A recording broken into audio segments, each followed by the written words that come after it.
This conference will now be recorded. So for the new gents, just a quick word on that is that we do record our meetings. If you don't want to be identified, let me know ahead of time. We record because we get about 60 to 70 people a week who either listen again or prefer to listen to the recording. Also we get some people who want to go over what was said, take it in their stride and re-listen to it. I'm just turning my cell phone off here because I don't. There we go. So this is the high-risk recurrent advanced meeting for the beginning of October already. I think we're on October 4th. I recognize that we have two new gentlemen, both of whom I'm sure we will have time for. And what I'm going to do quickly is find out who else would like some time today to give me an idea of how much time I've got for the two new gents. Well, it's really only 1.5 new gents because Krista was here last week and we didn't have time for him, sadly. So I'll just run down. Peter, would you like some time tonight? No, thank you.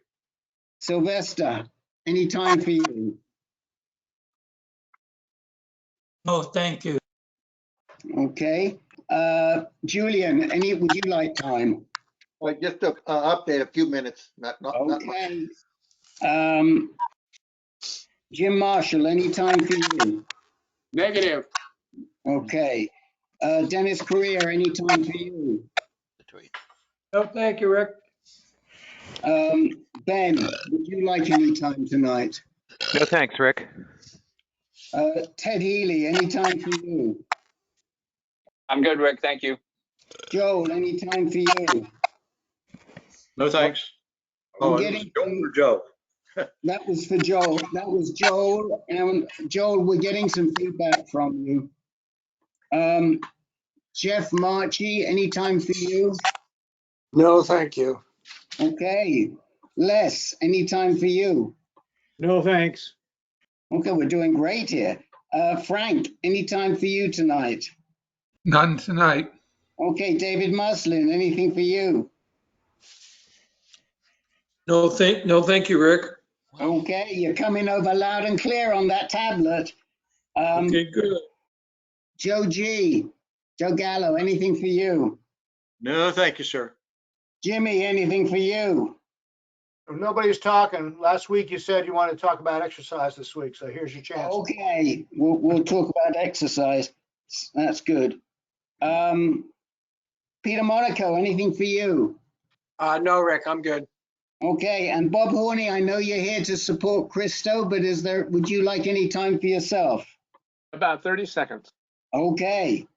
Russell Hoover, anything for you tonight? Yes. Okay. Al, I guess Al, you got to tell us how you're doing.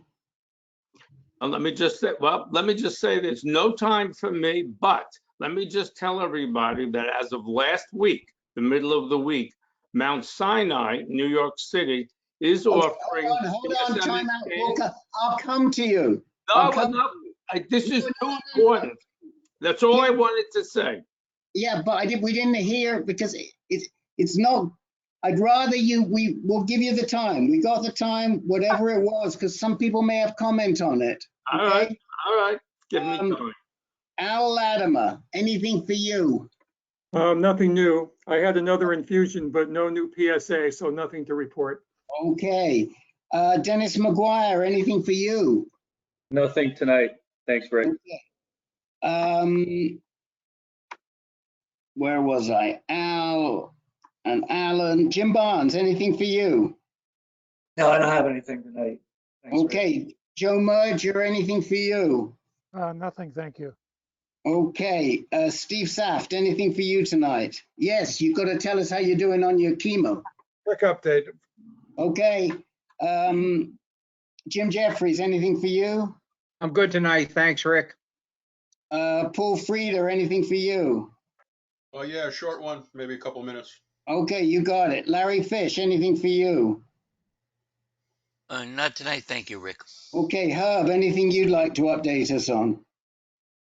No, nothing tonight. Okay, Gary Peters. Yes, please. Okay, Carl Foreman. Yes. Okay, and Len. Niente. Niente. Okay. Oh, Don Price is on. Oh, okay. We'll squeeze you in, Don. I'm sure you were here in the first 5 minutes. I just didn't see you. I don't have anything. You don't have anything. Okay. All right. All right. Did I miss anybody? Okay. So, let me just quickly see. I've got 1, 2, 3, 4, 5, 6, 7, 8, 9. Okay, 8. Okay, all right. So what we're going to try and do is get through the new gents by the top of the hour, and then we'll go around the questions. And I'm going to start with Christo.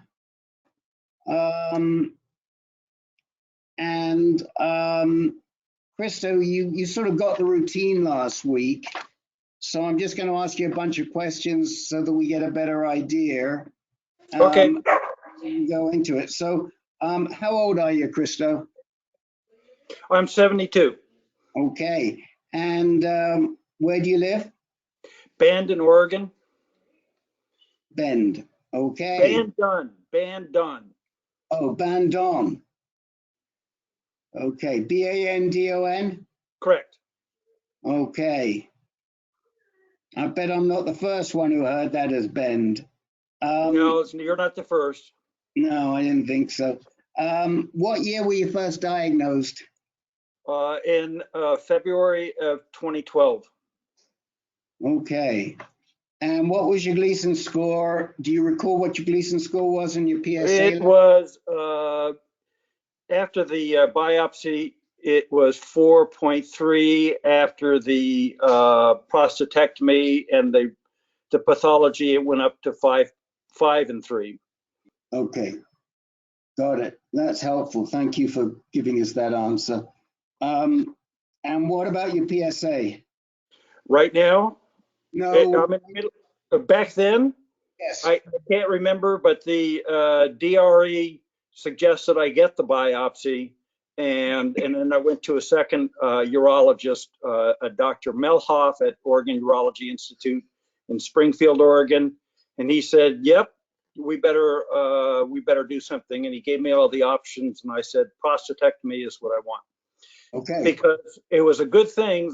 The biopsy showed cancer cells on one side, but not the other. The pathology showed on both sides. Okay. Okay. And one of the reasons we ask you about your PSA is because it sometimes gives an indicator if you're a big PSA maker or not a big PSA maker. And it was not very high. It was in single digits. Okay. Okay, that's also helpful. And did they, before you had your RP, did they do any scanning, or did they see anything before they did No the scanning, no. Okay. And tell us what happened after you had that RP. Well, they took some lymph nodes out. The pathology showed the borders, everything was clean. There was no little bastards trying to sneak their way out, no punches, no holes on the margins. So I thought, oh, this is good. This is one way to take care of cancer. A year later, my PSA started going up. Okay. So then Dr. Melhoff started a 9.5-year regimen of practically you name it, ADT, Provenge, uranium, he used up in the years, he used up every arrow in his quiver. And then he said, you know, your PSA has gone from, you know, low double digits to mid 30s to mid 50s to mid 70s. It's time that you get some chemo. So I started getting chemo at the local cancer center in August, and the first infusion of docetaxel with 3-week intervals went fairly well. I thought, this isn't bad. It's not anything like what they said. The second and third ones, I'm getting my fourth one tomorrow. After my second and third ones, and this is what I want to ask everybody, if this has ever happened to anyone that's had chemo, is having chemo, or has heard it in the research. After the second one, about 9 days after the second one, I went into an angry rage for about 2 to 3 hours. And I had a target that I was attacking with texts. And then she and I worked it out, my sister-in-law. After the third one, about 9 days after the third one, 10 days after the third one, I went into another angry rage where I was completely immobile and I could not think, I could not move, which was a good thing because my target would have been lambasted with angry texts. But the anger rage is what I can't find any research on. And that's kind of what I wanted to get some feedback. So we'll talk about that. Let's just go back into these 9.5 years. So, okay. You did ADT. Yeah. And what second line drug did he start you on, abiraterone or Xtandi? That came later. First it was Lupron, and then it was, he changed it to the alternative, and then he started on the Xtandi, and then I went to the other one you just mentioned. Okay. And then I had to stop that. How long did you get out of the Xtandi? How many years did you get out of the Xtandi? Probably I got 3. Okay. And then I started on the other one. Abiraterone. Yeah. And then I got about almost 2 years, and then I started the chemo, so they said I had to stop it. Okay, so that's interesting. So you got 3 years out of Xtandi, and then you got 2 more years out of Abby? I think that was the total. Say 2 and 1.5. It's probably more like it. Okay, well that's pretty good. So how long did you get off the ADT before you went to the Xtandi? Still on it. Well, how many years were you on only the Lupron or the Firmagon? Until I've been on it since almost since the very beginning. It was every 3 months, and then it's been continual. How long was it before you started the Xtandi? How many years before you started the Xtandi? About 6. Okay. Okay. And you got Provenge, and did you say you also got radium-223, Xofigo? Yes. Okay. Now, this has all been through your Dr. Melhoff, who's a urologist, right? Yes. Okay, so you've never had a medical oncologist on your team? Not until just now. Not until August. And that medical oncologist is from the local place, so they're not a special? Bay Area Cancer Center, and her name is Dr. Pung, P-E-N-G. Dr. P-E-N-G, Peng? Correct. Yeah. So you've never had a specialized prostate cancer medical oncologist? That's correct. Okay. Have they ever done any genetic testing on you? Yes, they did the Foundation 1 and then the BRCA 1, BRCA 2. Okay, did they find anything? Nope. And when was the last time you did the Foundation 1? A little over a year ago. Okay. And I know you heard about us through Bob Horney. And do we have your email address? Are you in our database? Are you getting our reminders? No. Would you like to? I'll get them from Bob. Okay. All right. So if you want to sign up to the database, you can do that anyway yourself on the website. Or we're happy to put you in. You can put it in the chat window and we'll put you in. You can just send it to one of the organizers. I have a pretty good handle on what's going on. I'm sure the guys would like to talk to you. You have an interest in history in that you got 6 years or so out of your Lupron and then another 3.5 years out of Xtandi and abiraterone. Let's kick off with the question you have for us, which is, has anybody had a mood disturbance as a result of their chemotherapy? Because we've got a lot of guys on this call. Just to give Christo an idea, can you put your hands up if you've done chemotherapy on this call? Just keep them up for a second so we can get an idea. There's a lot of people that have done chemo. Anybody, thanks guys, anybody had any type of mood disturbance like that as a result of their chemo? Sure. Fortunately, no. Okay, Peter says sure. I have, but I'm on an antidepressant, low-level antidepressant, and that helped me.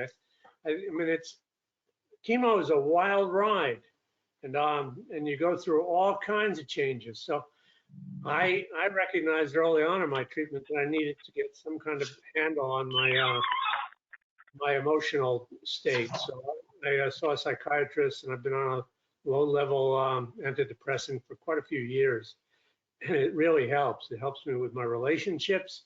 It's I don't think I think I'd be flying off for sure without it. So that's my take. But you know, if you're doing chemo and you're up to number 4, it's a pretty intense, crazy making experience, and it's no wonder that you have bouts of anger. Yeah, there's just the 2, and then the rest of the time, well, I get the infusions on the Tuesday, and then the white blood cells hit my marrow on Friday, and that Friday I'm basically worthless. Right. But the rest of the time, aside from the anger rage, I'm fine. Everything's fine. And I've been taking antidepressants for a number of years, and my doctor suggested asking for some tranquilizers, but I don't know, you know, I'll ask tomorrow, see what happens. Did you mention about dexamethasone?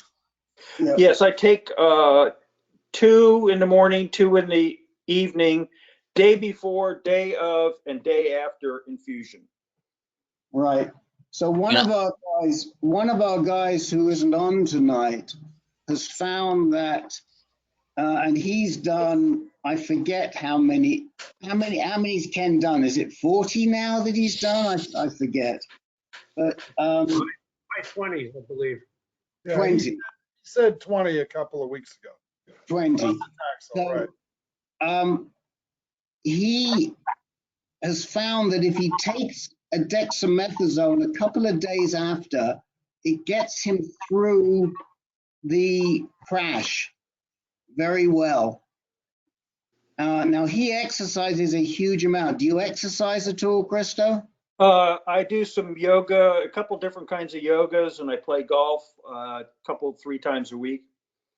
Okay, but are you doing any aerobic exercise on a regular basis? No. So we know that that helps. We know Okay. it helps.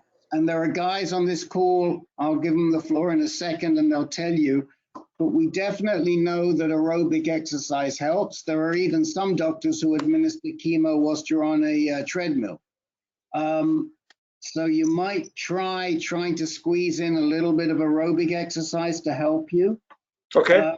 And this particular, we don't give medical advice, but we can tell you what other guys have done. And Understood. This little trick of taking, I think he takes 5, somebody will correct me, 5 milligrams of dexamethasone after a couple of days, and that helps him get through that crash. Now, are they giving you anything to boost either your white blood cells or your red blood cells? So far, just the white blood cells through Neulasta. Right. That comes in 27 hours after they strap it on me, and when that white blood cell infusion hits, I guess it's when it hits my bone marrow on Friday is when it knocks me out. But I took antihistamines. They said that it would relieve the pain, which after the first one was excruciating. So now it's just lethargy on that first Friday. Okay. Anybody else have any comments or suggestions or thoughts for Christo on this issue? Hey, Carlos Huerta, I'm on phone. Go ahead, Carlos. Sorry you're having a hard time there, but I know when I am in pain, I become a bear. And I can clearly understand when you had your Neulasta that it really, 3 rounds is what it took for it to, each time it was like stretching my bone marrow. And it really hurt my bones. It really hurt bones. But it would go away after about a week.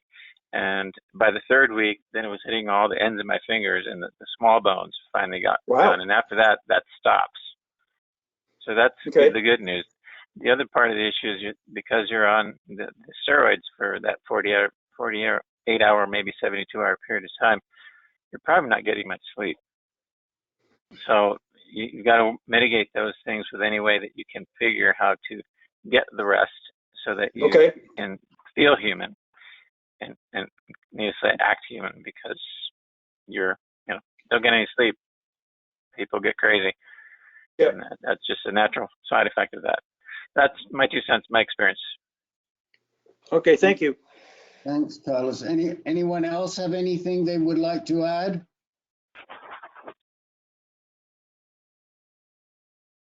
No? I thought I heard somebody try at the same time as Carlos wanting to say something. I could go in I guess I was going to say that I'm really, Christo, that it's really good that you recognize this and have identified this as something that has happened acutely and that you get over it. Think, it is good. I mean, I think that having that knowledge means if it happens again, and it might and it might not, I think you'll understand that it's sort of self-terminating. Yes, it is. Well, it seemed to be both of those times. And like I say, the second time I was immobile. I just sat there at my, breakfast nook and didn't do anything, which is fine because, at the end of it, I was able to get up and carry on with an appointment I had with, I'm in a study group for OHSU for prostate cancer, and it's a chair yoga exercises that they developed. So I was able to go to that after this second episode, which was pretty surprising to me, but I'll take it. 2 hours, 2.5 hours, something like that. Larry Fish? I was just going to go a little further into the way I worked the Dexamethasone thing out was that after the Neulasta, the pain came, and plus the weakness came, terrible weakness, and I was laid up, and even the thought of walking or trying exercise. And talked to my oncologist at the time and said, "Can you give me a prescription for Dexamethasone and let me monitor, like I was getting every 3-week chemos. Let me monitor the crash down from the chemo Dexamethasone, then the Neulasta, then the Okay. crash." And he did. He gave me prescription for 2 milligram pills, and I would start when that happened. I would like extenuate, attenuate the dexamethasone treatment. I started with like a 2 milligram, and the next day I try to take one, and the next day one, and then I could cut it out, and I sort of blended back in with just normal chemo tiredness. Okay. I did this as long as I could tolerate chemo, and then eventually the chemo was too much for me. So the only other issue that I would like somebody to address with Christo, particularly since you have a connection with OHSU, is the importance of having a genitourinary medical oncologist guiding your treatment. Anybody want to take that one on? I will second that. I mean, Christo, I just looked up the credentials of your medical oncologist, Dr. Pung, and, she does not have what I would consider to be sterling credentials, and certainly no expertise in the area of prostate cancer that we can tell from her biography. And I think your case, I mean, look at what you've been through. You need somebody who really understands the drugs you've had, how they interact with each other, and to sort of make sort of hypotheses about the biology of your cancer and what to do next. And I think that requires more. I don't think her biology. She got every piece of paper that Oregon Urology had generated, and she reviewed every single one of those. So she's quite familiar with my 9.5 years of cancer.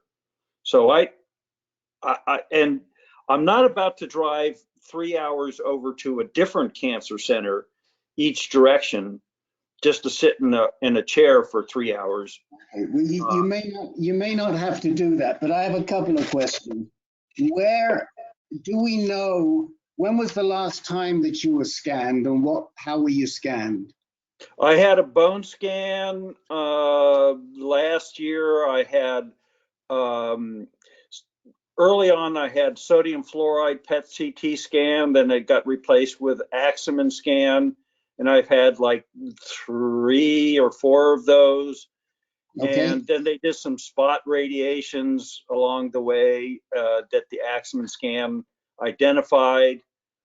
And then the last Aximen Scan, I think, was the radiology urologist. I don't know, whoever's in charge of the radiology department of OUI said, well, we can keep chasing these little Mets all over the place, and it's not going to get us anywhere. So right. Dr. Melhoff said that's when it's time to go to chemo. So how much metastasis did you have at your last Aximen scan? There was little spots all over the place. Okay. I mean, it was like, they weren't really big enough to attack with radiation. No, well, we understand, but I'm asking you for another reason. Okay. If you would have been with a prostate cancer medical oncologist, they may well have invoked the chemotherapy a lot earlier, because that is really where this treatment is going.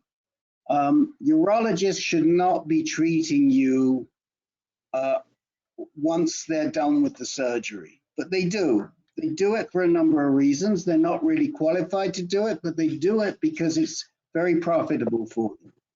Giving you Lupron or Firmagon for 9 years is a huge cash cow.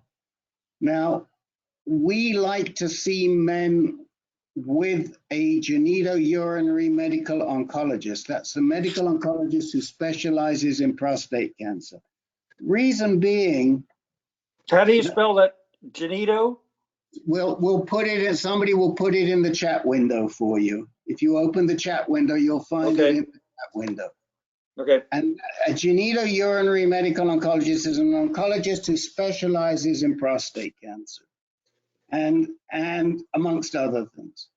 And the treatment protocols that you got, none of which were bad, probably could have been done earlier in the process and certainly may have a long-term impact.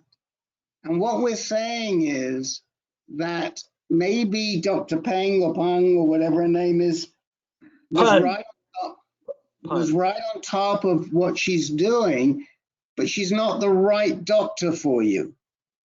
And you don't have to go 3 hours to OHSU to get your chemo. They might work with a local doctor. They often do because they recognize this. But the person calling the shots right now should not be Dr. Melhoff, in our view, or Dr. Peng. And we've had many, many men pass through. And we've redirected probably something just from the group. I didn't have a chance, Herb, to look at John's numbers. But we've redirected probably something like 40% of men away from their urologists, and they're all grateful. So our biggest navigation advice for you is you got to get somebody, you got to get Tom Beer or Jacqueline, I forget her last name, but you got to get one of those. Hey, Rick. Yeah. Rick, Ted here from Portland. So thanks to you, I was redirected to Julie Graff. She specializes in prostate cancer. Right. Dr. Beer is not accepting new patients at this time, but Julie and Dr. Beer work hand in hand. I was at a prostate cancer support group by OHSU Zoom call, and he was just singing her praises. So I would like to throw that name in the hat. Okay, yeah, that's great. And what's the other lady? Jacqueline? That one I don't know, but Julie works directly with Dr. Beer. Yeah, Graff is a good recommendation, and we've got about 3 or 4 names that we can give you.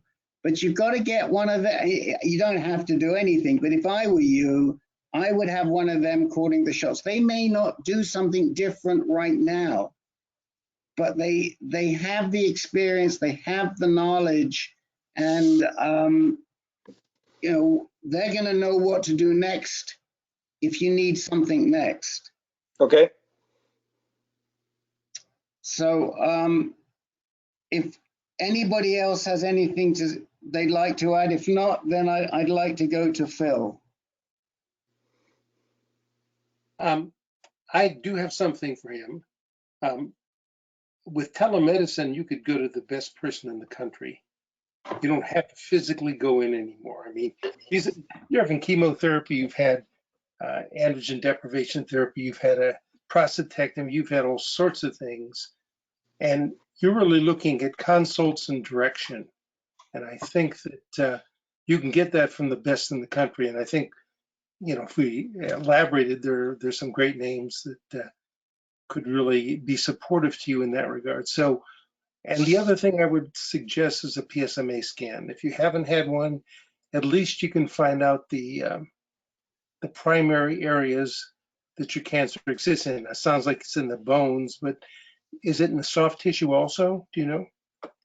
I don't know. You know, Phil, one of the issues I think we feel quite strongly about is you only do a test if it's going to change your treatment path. And right now, Christo's in a treatment where he's going to finish his dose of Taxol. So even if he did a PSMA scan right now, it wouldn't change his treatment path. Now, we don't disagree with you.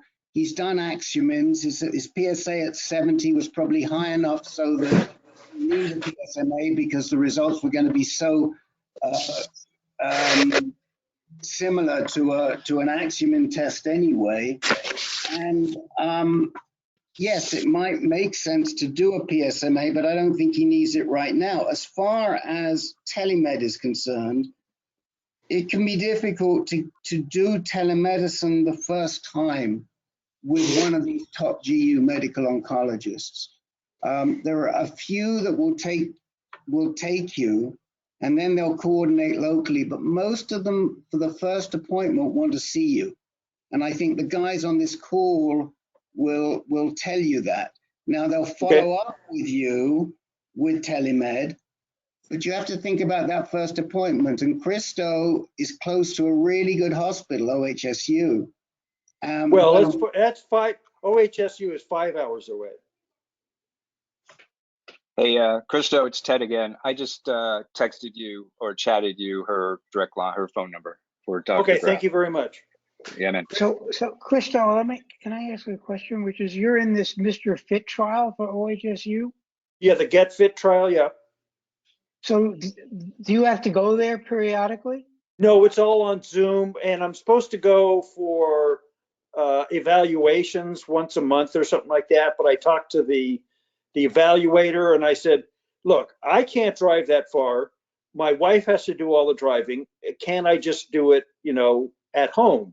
And he agreed to let me do, my evaluations over Zoom. So we don't have to go to Eugene just for, an hour's worth of, that kind of evaluation.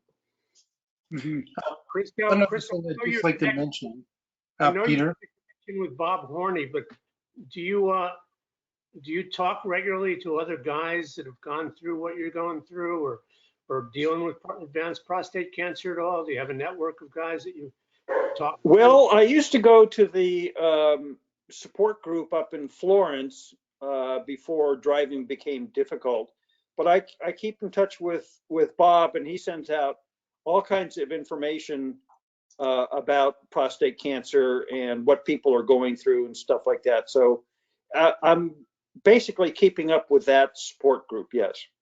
Okay, because I think you want to be able to talk to guys who've been through this. I mean, it saved me. I mean, you're going into 4, 5, and 6 are killers for chemo, as many people's experience. And you want to be able to talk to other people. So that you said it was your sister-in-law or someone who you've been.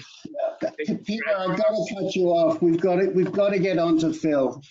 Okay, just talk to some of us here regularly. We'd be Yeah, good. we keep coming back, and you will connect you. Make sure we have your email address, and then we can connect other guys too. And otherwise, we've got to work through Bob Horney on all of this. And Graf is a great name, and I'll send after the meeting. I'll send the last name of the other doc that I'm thinking of. I just can't remember her last name right now. It's a Oriental name, but I just don't remember it. All right, Phil, let's go through the same exercise with you if you're willing to do it. Can I sort of forego some of that? I can spit it out pretty quickly. I facilitate a prostate cancer group in Southern California, and I can probably do it faster than you can ask the questions. So I was diagnosed, I'm 79, diagnosed in 2010, had androgen deprivation for 9 months, had high dose brachytherapy, external beam brachytherapy. I was fine for 2.5 years, low PSA, had a recurrence. I also got into a clinical trial at Johns Hopkins where I had. I'm going to stop you because we're skipping over important stuff. So let me go through. First of all, what was your Gleason score when you were first diagnosed? 3+4. Thank you. And what was your PSA at that time? 2.7. Okay. And they detected it with a DRE. Okay. Did they scan you at all? I went on clinical trial to UCSF and got a endorectal MRI, T3 machine. They were suspicious of it. Yeah, and I know you did it with Dr. Kahanowitz, because I was in that same trial. Okay. You did it with Dr. K, with the endorectal coil and the 3T. Yeah, go ahead. So they were suspicious of it having been outside the prostate at that time. Yeah. I was considering a prostatectomy, but once there was that likelihood of it being outside the prostate, I was concerned for multiple side effects. So I went the radiation route. Okay. And where were you treated? UCLA. Okay. Who by? Demanis and the head of the radiation oncology department. Demanis was the high dose rate brachy. Yeah, it doesn't get much better than Demanis. My guiding stars are definitely prostate cancer oncologists, Dr. Richard Lamb and Dr. Tanya Dorf. Okay, so right now, are you with prostate oncology, or are you with City of Hope, or are you with both? I'm primarily with prostate oncology, but I get second opinions from Dr. Dorf. Okay, and I thought Lamb was a radiation oncologist and not a medical oncologist. Am I wrong? You're wrong. He's a medical oncologist. He and Dr. Scholes are both medical oncologists. Yeah, no, we're very familiar with that practice, but not too many people have we seen with Lamb. Most of them were with either Schultz or your old guy, Peter. What was his name? Jeffrey Turner. Turner, yeah. Okay, so tell us what's happened since. What year did you say you were diagnosed? 2010. Yes. So I had a biochemical recurrence 2015 or so. Okay. And was rapidly increasing PSA. I went to Mayo Clinic to get one of their, I guess F18 or one of their choline scans. Yeah. Couldn't detect anything at 2.4. Let it get up to 5. Went back to Mayo Clinic. They still couldn't pick up anything, and I was fortunate enough to get into a PYL, a PSMA PYL study at Johns Hopkins. They saw something. They saw some lymph nodes in my mediastinum, which is the upper chest, center of the chest area. Mm-hmm. But, there's this, the test was fairly new at the time. We weren't sure it was real. So I went to, USC, and they actually did a test through my throat, took some samples. It was called an EBUS test. Took some samples. It was prostate cancer. So I had some odd places. So I went back on androgen deprivation. We had an Xtandi at that time. Drove my PSA down 0.01, 0.02. Androgen deprivation for 18 months during that time. I thought I was sitting. Oh, last thing, we actually radiated the mediastinal lymph nodes. And had Dr. Rose in Beverly Hills do that. And again, we had a good vacation for about 2.5 years. Then the PSA started going up again. I had a third androgen deprivation, period of androgen deprivation for 12 months with Xtandi and Lupron in this particular case. It went down again, so I was responsive to that. And now it's been about 18 months, my PSA is going up again. I'm looking for possibly some clinical trials like lutetium. I'm trying to jump the gun a little bit. I've had a second PSMA scan at Stanford. And as you note, I'm willing to go just about anywhere to get good advice or good direction. So right now my PSA is about 0.5.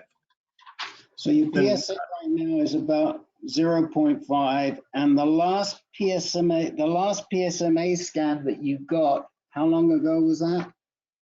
In 17 at Stanford. It was a P-well scan also. So you haven't had a PSMA scan since 2000 and when? 17. Since 2017. What's making you? Why are you hanging back? Well, I guess right now at 0.5, you're just starting to get to the point where something's going to show. Maybe that's the answer to my question. Yes, that's it. Also, they're sort of hard to get these days. There's a backup at UCLA for about 4 months. The P-well scans are not that widely available, but I found that the VA in Los Angeles, West Los Angeles, has a P-well scanner, and I'm on track to get have a doctor recommend that scan for me. Okay, so we'll fill you in on that one momentarily. But so you are a vet, right? Yes. Okay. Well, Joe, are you with us? Yes, and he gets it for free. And he gets it for free because you got it for free, right? Yep. If you go into the VA, West Los Angeles, see Dr. Berenji, you're in, and they'll get you in quick. Don't you have to get referred though to Dr. Berenji? No, I didn't. You self-selected him? Yeah, well, I'll tell you what I can do for you. I'll have to look it up. I can give you his admin guy that you can contact to do the scheduling. That'd be great. I basically just sent them a note and said I want to get in, and they said fine. When do you want to be here? I love it. Yeah, and you're not the first. Joe's not the first guy. We've seen 2 or 3 guys go through that. West Los Angeles VA. It's tightly associated with UCLA, as you know, and that trial is open to any vet, and it's real easy to get into. They're really anxious to fill the trial, so you should be able to get in there quickly. Now, the big question, the $64,000 question is: you want to do it at 0.5, or you want to let it creep up? Joe, where was yours?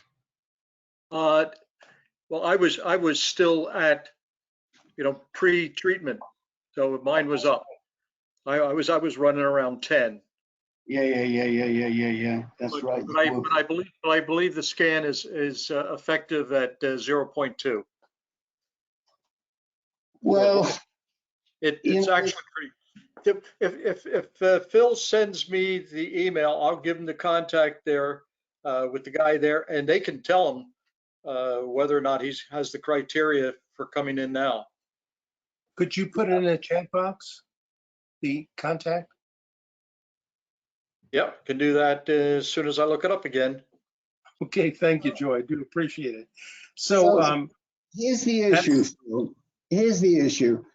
We've seen guys get results at between 0.2 and 0.5. I just spoke to somebody who said they got a result at 0.03, although I am dubious about that.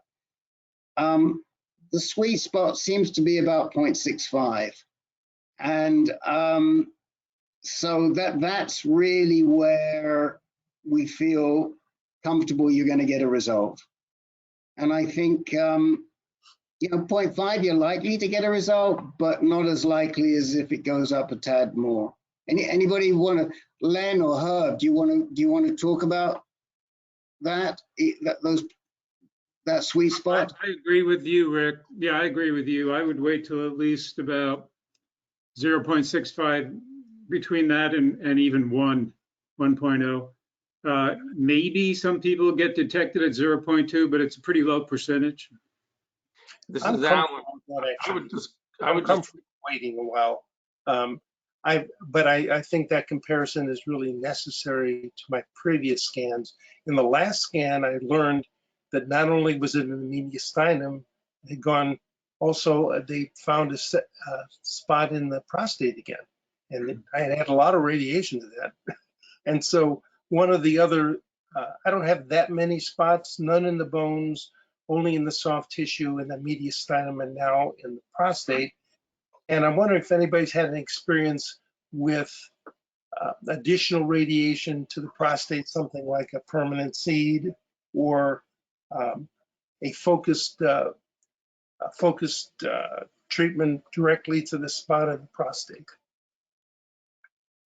So we've seen people have the prostate bed radiated after brachy and after IMRT. I mean, I think that given that was done by Demanis and whoever the head of the radiation oncology was, I would get a consult with them and ask them. I mean, go talk to Albert Chang or somebody like that and see what his view is of getting additional.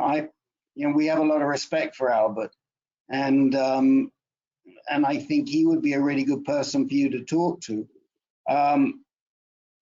But clearly, what you don't want to be doing is just you don't want to whack-a-mole. You want to establish where the cancer is, and you need some sort of systemic treatment at this point in time.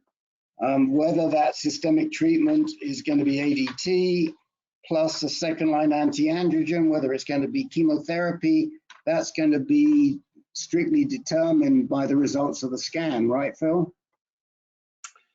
That would have some treatment, but I would want to see where it is first. I'm really skitterish about a fourth treatment in ADT.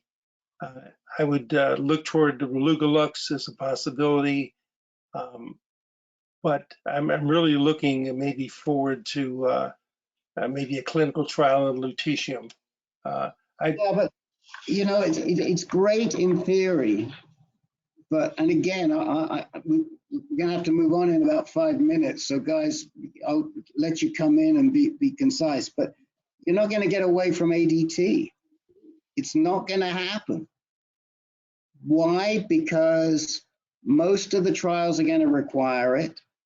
Some of the trials, even with lutetium, are going to require pre-treatment, at least one round of chemotherapy. We've got one guy in this group who just finally came off of being an ABC guy, anything but chemo, and is doing chemotherapy now because he wants to be eligible. And in my view, I think it is Pollyannish to think when you have advanced prostate cancer that you're going to get away from ADT. You may be able to do IHT, you may be on and off, but you're not going to avoid cycles of ADT. And I'm just going to throw it open and let the guys talk to you for the last 5 minutes before we move on. Anybody want to comment on that? Yeah, it's just been confusing me. The picture that you described is that 2015 or whenever it was, you went on the ADT for a year, 12 rounds for a year or something, and came down to 0.01, 0.02. You went on holiday or stopped that, and then like a year later, again, it came back and you went on the ADT again and it went back to 0.1, 0.2, and you did that for a year, you stopped, and now it's rising and you're talking about lutetium or some other option. I don't know what's going to be, but it seems to me that your PSA was never rising while you were on ADT. Why wouldn't you just go back to that and try to stick with that until it starts to rise before you do something else or get a scan along the way? It's early to jump to, maybe you don't have to jump to chemo at this point. Maybe it's indicated from scans. And then after that, then you will start looking be a better candidate for lutetium. I don't know. It's just confusing to me. If you had something that's working, you stopped it, you got worse. You went back to using it again, it worked again, and you stopped it, and now it's back again. Why don't you do the thing that stops it, at least initially, and maybe you're going to need it longer than you think? It's not out of my consideration. I'm reading more and more about the side effects of ADT, having been on it for, let's see, a year, 19 months, about 31 months off and on. I'm just reluctant to have any more foggy mind, any more heart potential issues. I'm just looking toward the next step forward. I don't have a lot of cancer, but it's some nasty little areas. And so I'm thinking maybe I can jump ahead and maybe, if I can get in, I'm willing to take that risk because I believe it's an approach that really targets the cancer as opposed to targets the whole body. Anybody want to chime in for the last 2 or 3 minutes? Well, Phil, the lutetium doesn't seem to last more than about a year or two at most. I don't think we've seen people, of course, there are always exceptional responders, but in general, I don't think we've seen many guys from the trials or from Australia who managed to have lutetium continue to work after a year or two. I don't know if that's a factor or not for you, but it's not a cure. So I'd just like to maybe finish off with Al Latimer here, since he's right in the middle of lutetium at UCLA with Dr. Calais. Al, as I recall, you managed to squeak into this one without having done chemo, but now they've changed the rules and you have to have chemo first. Is that right?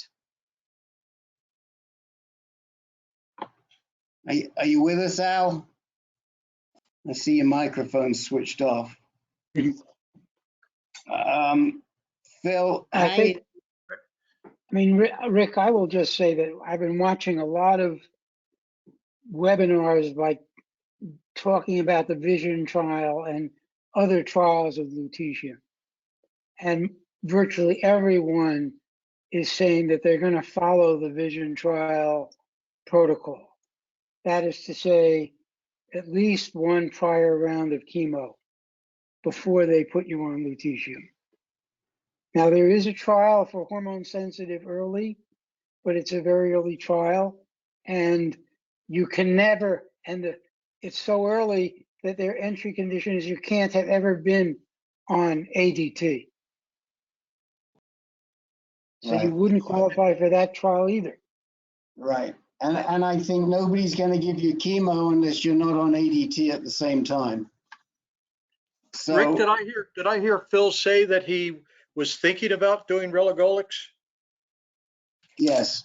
Yes, that would be the least damning, I think, because he can get off it pretty quickly. Phil, there's no difference between that and ADT. Except that you can get off of it quicker. Yep. Yeah, but what's the deal here? If you really want to suppress the cancer, why are you looking to get off it?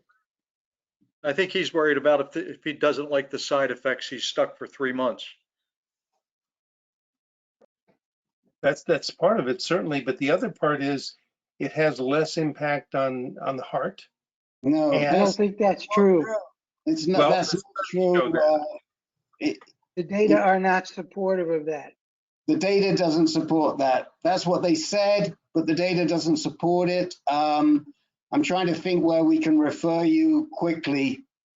Yes, go to the YouTube, go to our website, go to our website and listen to the recording from last week, and there are references in the underneath in the chat log for the trials. Len put them in, I put them in, but the data no longer supports that whether it's an agonist or an antagonist, it makes no difference to the heart side effects.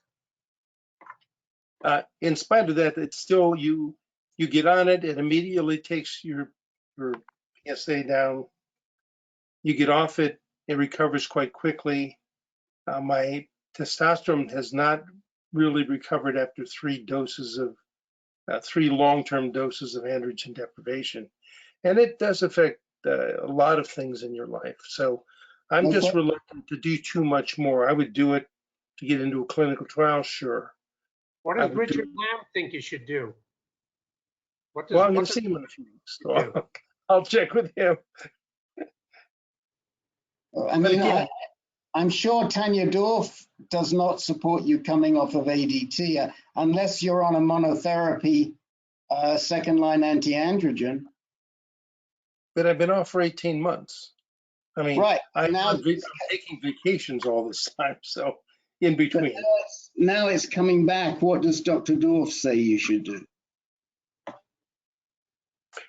It hadn't, the PSA had not begun to rise to any significant degree. So it hasn't really been something I've brought up to her yet. But now it's every 4 months it's doubling. So it's the kind of thing where it's time to begin to think about a path. And I'll be talking to both of them in the next 6 months. So. Okay. Well, I think you need to talk to them quicker. I mean, this isn't something you hang about with in your situation. So our recommendation would be to talk to both Dr. Lamb and Dr. Dorff. You've got 2 great docs there, and keep an open mind with ADT. And if do we have your email address? Are you on our database? I must be, because I'm getting messages for this meeting. Perfect. Perfect. So if you are, then last week or this week, I forget, also that reference to the trial is in there too. Oh no, excuse me. It was from the 2nd week of August, the 1st or the 2nd week of August that I put the reference for the trial in, and we put it in again last week in the chat window, and it's on the website regarding so we will, and if you need it again, if you want it again, send me a note, rd@ancan.org, and I'll shoot it out to you. Guys, we're gonna move on to get down the list. We've got a few people who are going to be really quick. So we'll go through the quickies and we'll hold on. Let me start with Bob Horney, because he had 30 seconds, he said. We're timing you, Bob. Okay, you do it. Just thinking what's going on with Christo. And, it'd be nice to have some criteria to consider asking the urologist to refer you on to an oncologist just for a referral. It's kind of be hard to suggest that you are thinking someone could replace that urologist's judgment. But, my S2 group has no other men other than Christo who are on chemo. That's why I referred him to this group. And I hope out of all of this, he can connect with some of the guys in here that can help him through what he's going through. Okay. So 2 things. One is we'd love to, but he's going to have to give us his email address for us to do that. So I'll push him to do that. Okay. And secondly, it's oftentimes very hard to get a urologist to refer you to a GU Med-Onc. They will refer you to their local medical oncologist. There's a bit of an ego and a pride problem in here, because they think they can do it. And we've heard it and seen it in this group for years. And we've got the actual evidence of it from the survey we did last year.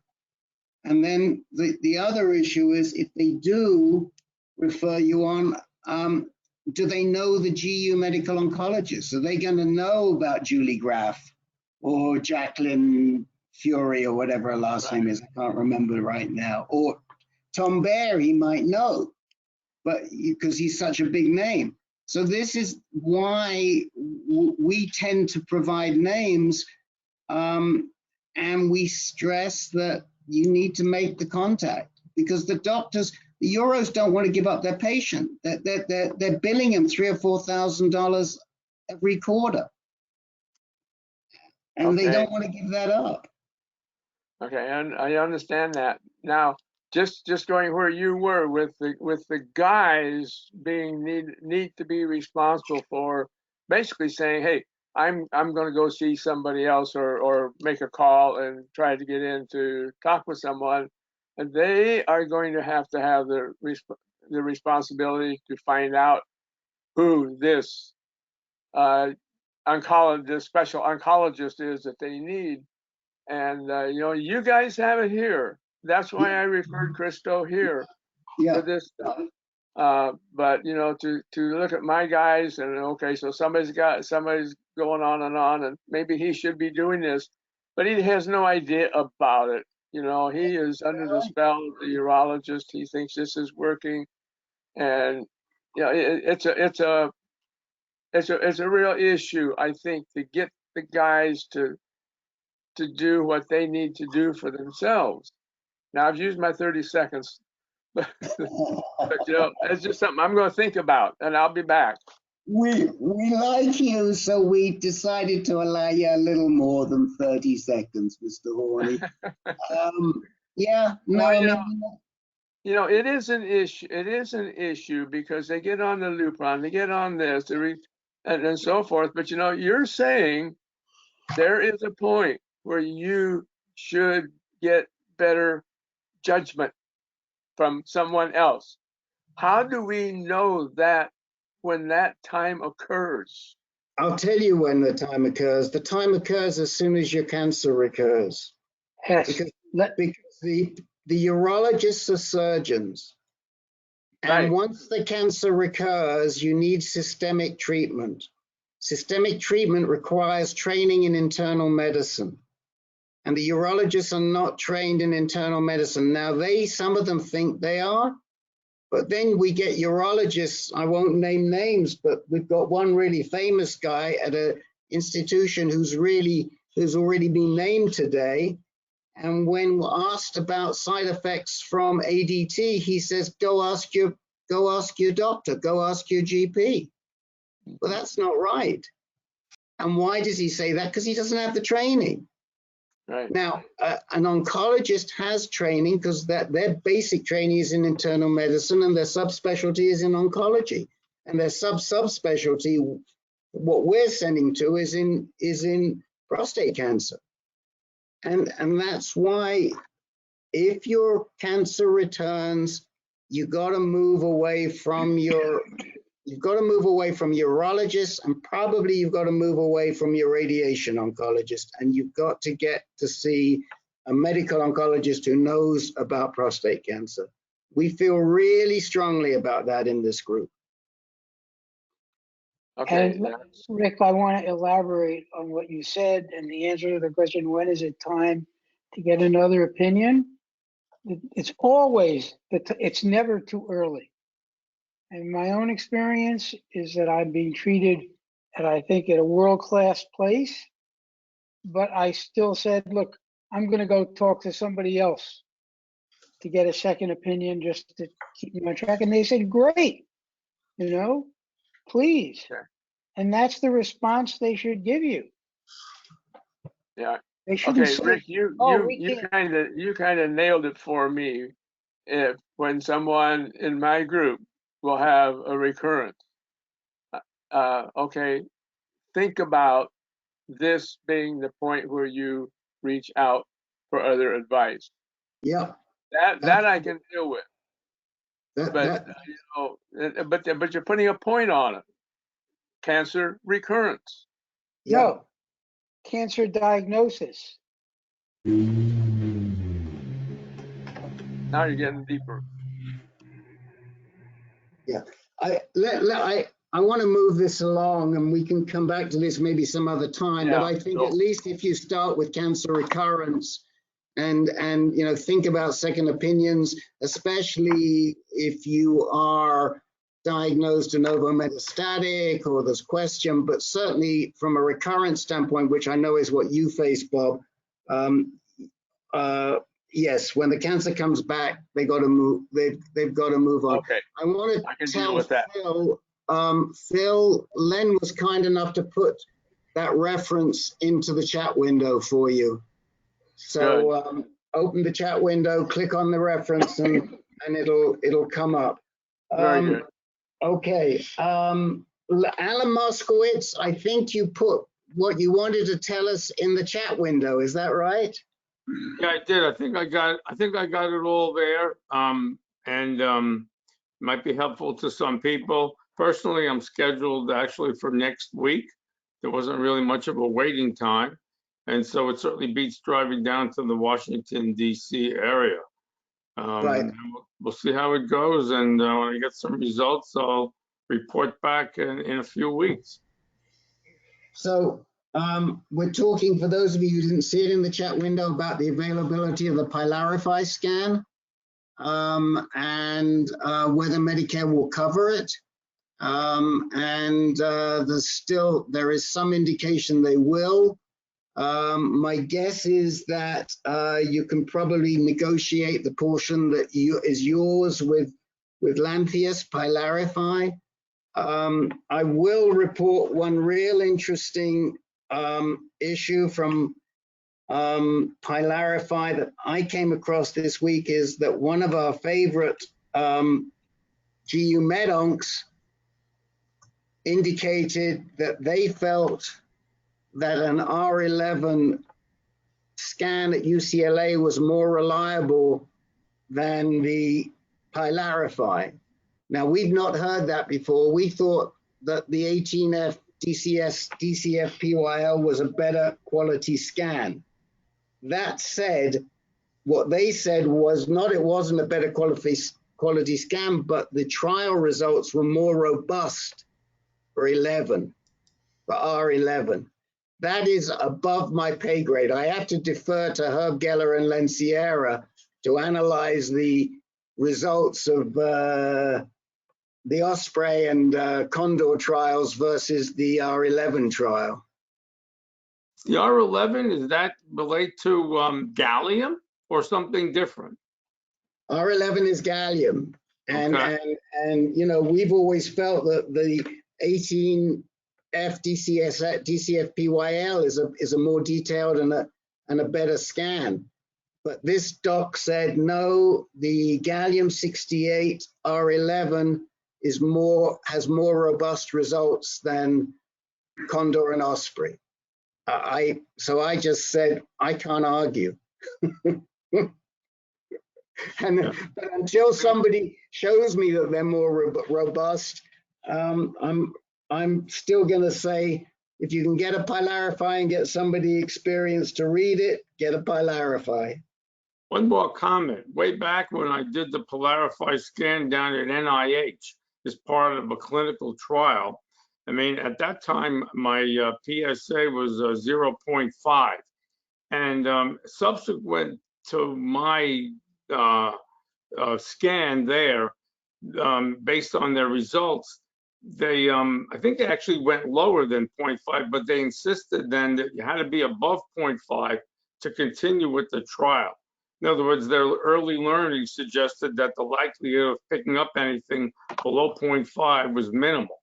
So to the earlier comments about requiring 0.65, I would say, you know, just on sort of a common sense approach, you probably need at least that, but it may also depend on the amount of luck you have. With one little node with the right size, you might find it, versus lots of smaller little bits and pieces, you're not going to find it.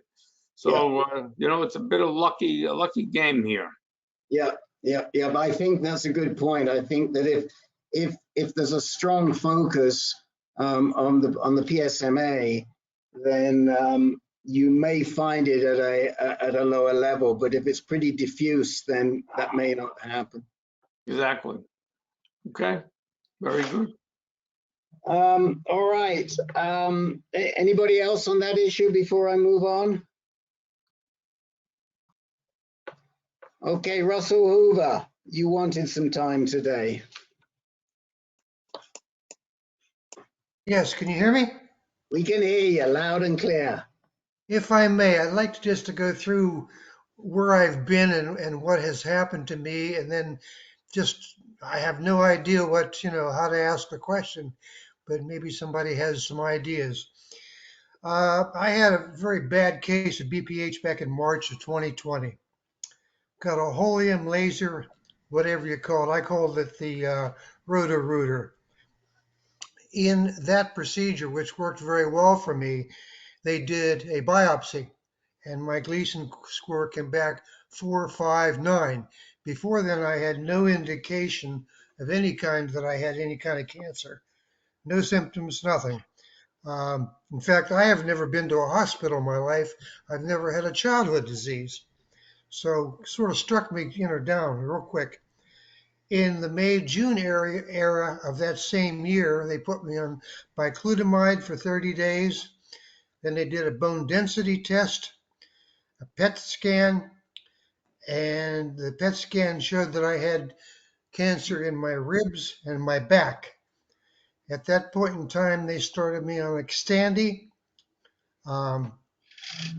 Lupron, and Xgeva, which I'm still on those three. So those went through, in fact, they're still in there. But since it was, excuse my language, my ass on the line, even though I was very comfortable with Dr. Wright, who works for Florida Cancer Specialist, she is both a, can't read the small print, medical oncology and internal medicine, and came highly recommended. We checked her out 9 ways of Sunday as best we could. I went to Moffitt in Tampa to Dr., if I can pronounce it, Shahud, and showed him all the data and stuff like that. And he basically said he would have done the same thing. In November of 2020, I got a PET scan which showed that I was starting to be a little more stable than the initial scan back in May. Moving to this year, 2021, I've had 2 Aximen scans. One was in January and one was in September. Both have come back with the that nothing has moved as far as they can see since the last scan in November of 2020. My regional testosterone level was 357 and my PSA number was 318. Now I've had PSA tests for 10 years. My PSA bounced between 3 and 8. Nobody got excited because I had no symptoms. Hold on a second. Yeah. Because it's not making a lot of sense to me at this point. Okay. You had, you were on Lupron or LHRH plus Xtandi and you were getting Xgeva, and you said that they were showing more stable Mets, and you got Aximen scans at 121 and 921. Is that right? Correct. And what was your PSA when you got those scans? Basically said it was stable, not increasing. What was your PSA number when you got those scans? I'm sorry, say again? What was your PSA when you got the scans? What level of PSA did you have when you got the scans? My PSA number was under 0.9. My last scan is now 0.298. Okay, so you were under 0.9 or 0.09? 0.9 on the first one, and the second, that was in January of this year, and in September of this year, My PSA number is 0.298. Okay, so one issue right there is that your PSA may not be high enough for an Aximen scan to even register. Okay. And one of the reasons why we told you way back when that maybe Dr. Wright wasn't the right doctor for you is because she doesn't specialize in prostate cancer. And any doctor that gives you an Aximen scan of 0.298, we should question, because we know that Aximen is not a reliable scan that low. And so, you know, it's not fair to you, in my view, as a patient, because you can't rely on the results. Now, you said your testosterone was at what level? My testosterone currently is 24. Is 24. Okay. So we know then that the LHRH is working, Yes. which is a good thing. What did they say? You know, when you're back in 121, what did the Aximen scan say when your PSA was 0.9? It just said it was stable. I've had two Aximen scans, both in this year, 2021. Yeah. I had a PET scan back in May of 20. Yeah, so let's just talk about the Aximen scans. So the Aximen scans tend to be effective when you're north of 0.85. Okay. So the one back in January was right on the border. This one is not a reliable scan according to what the data would tell you. Okay. So we don't really know. Now, at the same time, your PSA is it's still in that 0.3 level right now, correct? Right, 0.298. Right. So the Xtandi still seems to be working, but we didn't get you down as low as we would have liked to have gotten you down, right? Well, this is where I've always had a question. I keep asking her, I mean, what is the target number? Less than 0.1. There's an easy answer. The target number is less than 0.1. If she doesn't tell you that, she doesn't understand prostate cancer. Okay. Well, I understand from talking to you guys. The feeling I get here is there's a lot of overkill going on with testing just to make the cash register go ching. Well, that would be true of your Aximen scan. I absolutely agree with you. Okay. So now, They said he had a PET scan in May. Axiom, that's a PET scan. What PET scan did he have in May? It doesn't matter, Jeff. It doesn't matter. It's not relevant to the question right now. The question right now is he had an Aximen scan put 0.298. The Aximen had to be more precise. He wasn't a PSMA scan. We know that. So the Aximen was more precise. So now the question I have for you is, what doctor, we recommended that you go see Dr. Guanciale in Sarasota back at the time because she wasn't too far away from you, and we know she's a really good, solid doc, and she understands prostate cancer. She trained as a GU med onc. Have you been down to see Dr. Guanciale? No, I haven't. She belongs to the same group, though. Well, you know, I know you had trouble at Moffitt. You didn't, you know, I don't say trouble, but you didn't feel a connection. Moffitt was nothing more than a second opinion. Okay. I went there, again, we try to do our research to try to figure out who would be a good person to get a second opinion. And we talked to a lot of people around our neighborhood. We talked to some people online.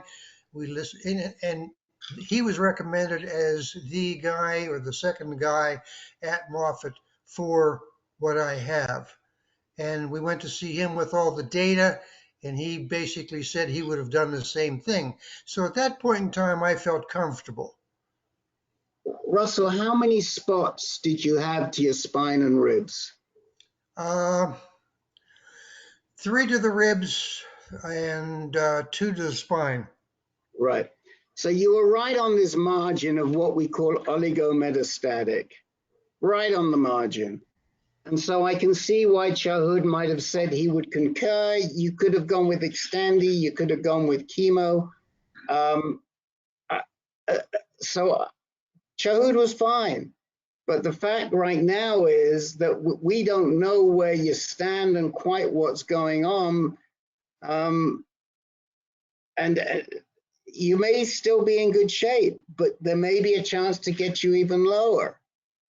Len, well, this is right in your, all of this is right in your ballpark.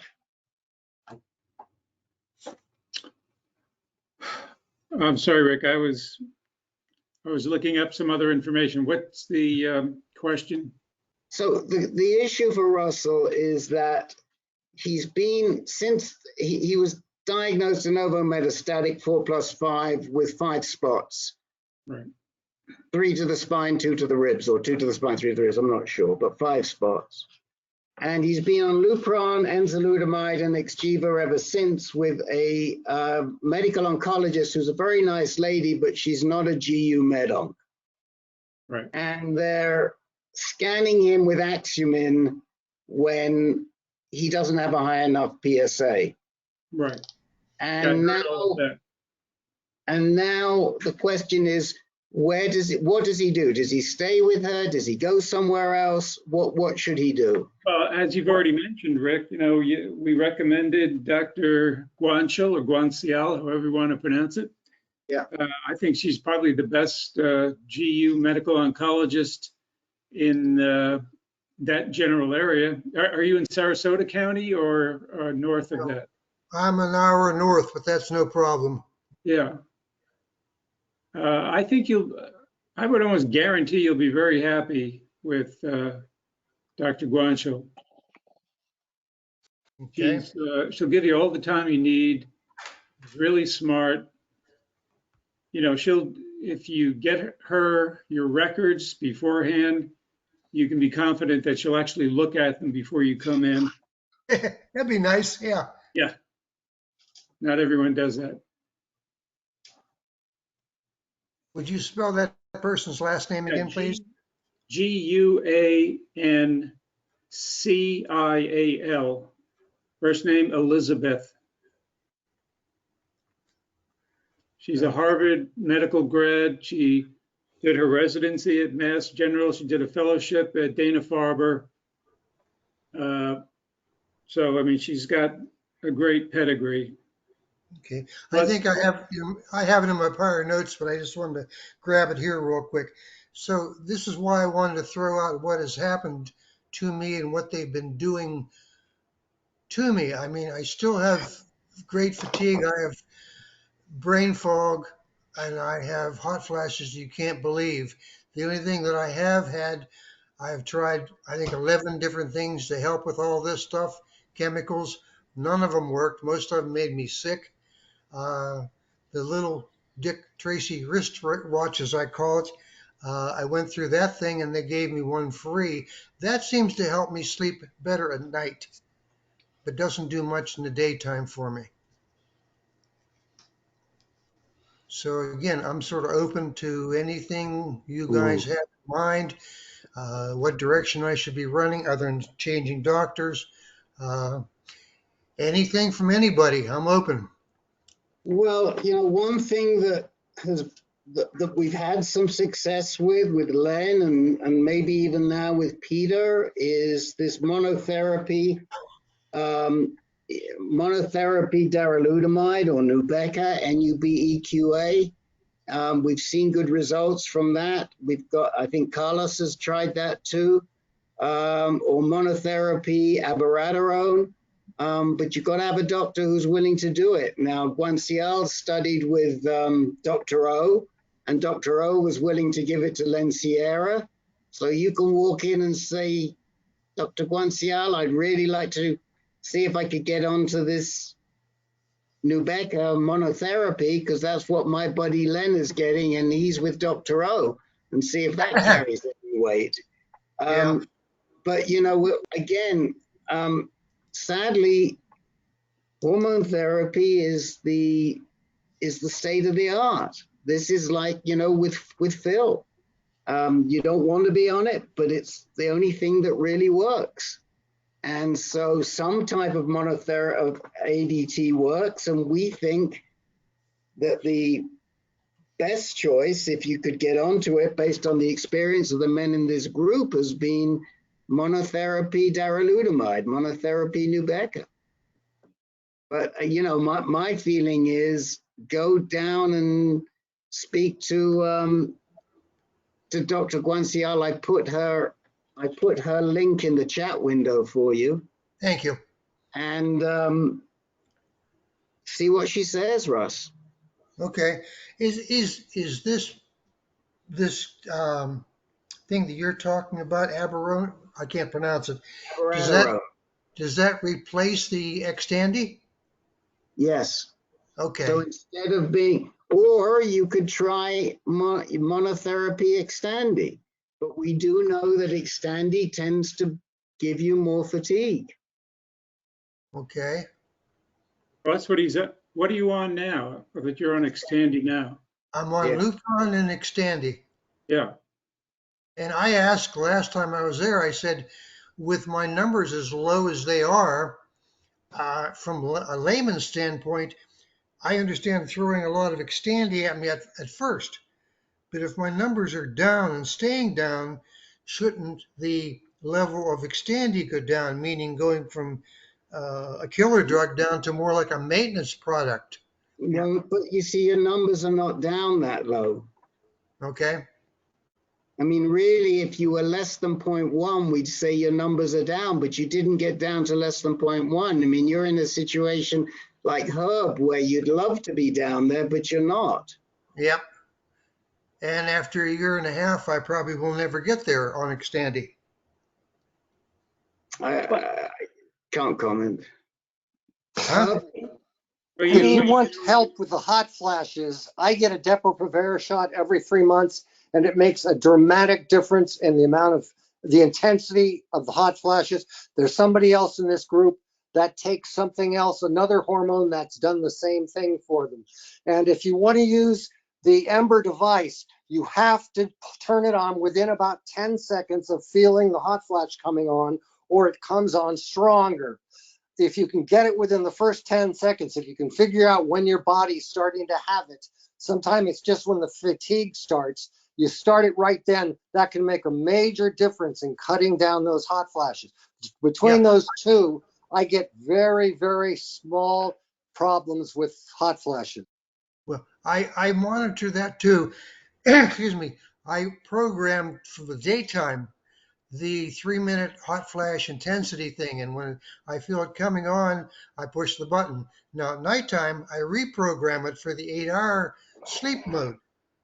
Okay, I've got to cut you off because we'll go over time today. We've got 20 official minutes left, and I think that this part of the conversation is one we have very often. But I think the take-home message for you and Regina is get your butts down to see Dr. Guanciale. You'll like her.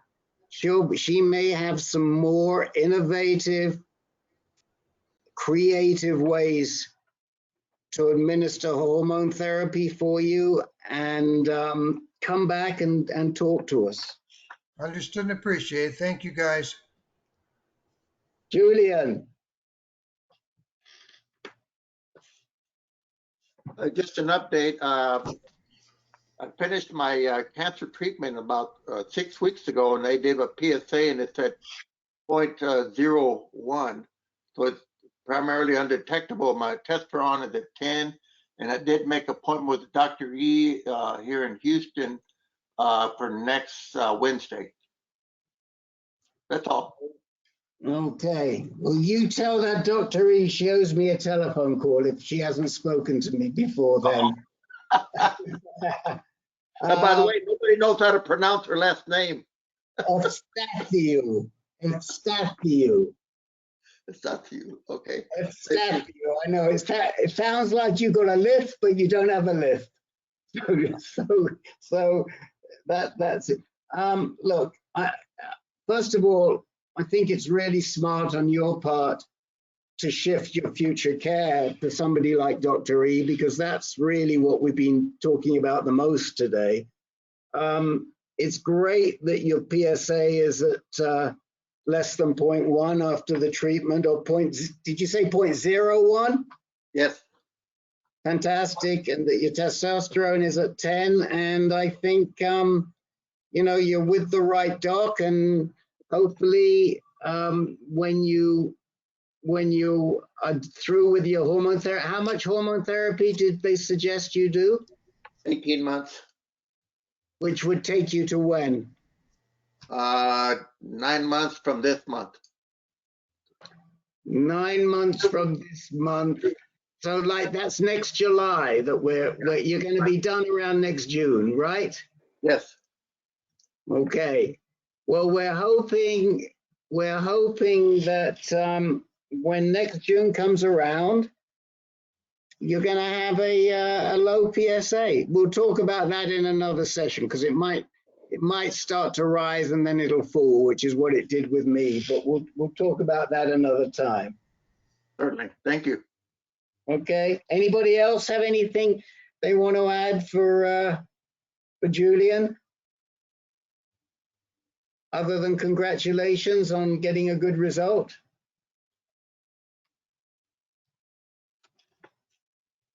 Okay. Say, Julian, why did the doctor recommend 18 months versus 6 months or 24 months of ADT? They were going by the protocol the NCCN developed. Oh, I see. So, let me explain, Mark, because I know this is the issue for you. Julian had focal therapy. The focal therapy didn't work. And then he came in and did brachy plus IMRT plus hormone therapy for 4+5 for a 4+5 Gleason. So he's not strictly in a recurrent. He's not in the recurrent mode. So it wasn't that clear 6 months that we taught, which we don't. I would not do. I don't agree with it personally, and some of the other people don't agree. But that's why he was slightly different to you. Okay. If he had been at UCSF, for example, with Mac Roach, Mac would have, and he was salvage, Mac would have given him also somewhere between 18 and 30 months of hormone therapy. But as we talked last week, some docs won't do that. Okay. Thank you. That's helpful. Okay. All right, we're rolling here. Carl, what's up? How are you doing?